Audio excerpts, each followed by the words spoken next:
Good morning po. Pangalawa ko na pong araw ng vlog. Ngayon po, kakain na po kami ng almusal kasama si ate.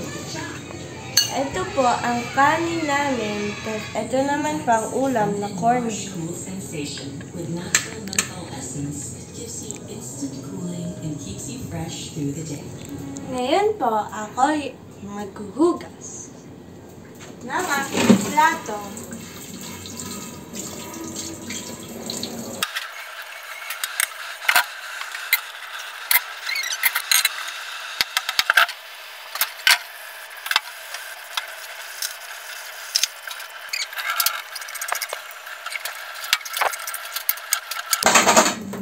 Okay na po, tapos na po ako maghugas.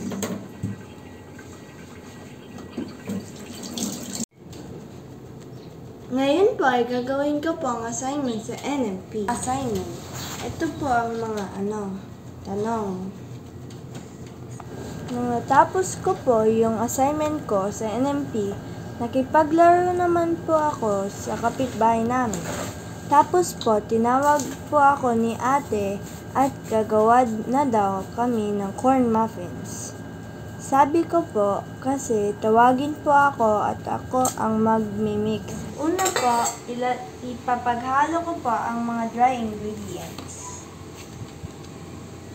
Flour, yeasting, Sugar, yeasting, baking powder, salt. Then, papaghaluin po natin. Giba po ng kulay So, po. yung yellow, yun ay cornmeal. Cornmeal. Oo, cornmeal. 1/2 cornmeal. 1/2 flour. Tapos yung sugar. Next po, papaghaluin na po namin ang mga wet ingredients. So, ako na maghalo na ito kasi. Una po ay butter. Yung susunod naman po ay fresh milk. Lahat ko na po. Tapos ilalagay na po namin ang itlog.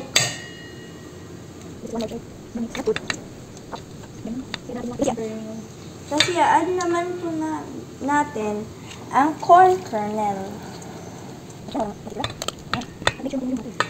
At make sure po na matunaw yung butter.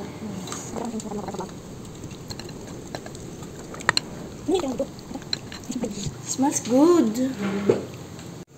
Ngayon po ay papaghalo natin ang wet and dry ingredients.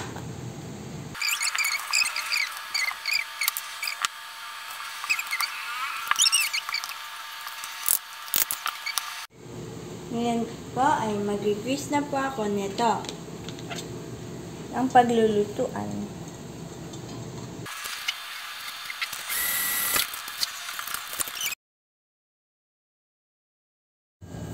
Pagkatapos ko po mag-grease ng pan, ilalagay ko naman po ang mixture. Then, nilagyan ko na rin po ng toppings na corn kernel.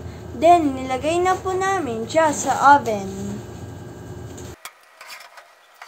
Naluto na po ang corn muffin after 20 minutes sa oven. Ang dami ko pong nakain na muffins. Yun lang pang nagawa ko po maghapon. So ngayon po ay matutulog na po kami. Alexa, turn off China's light.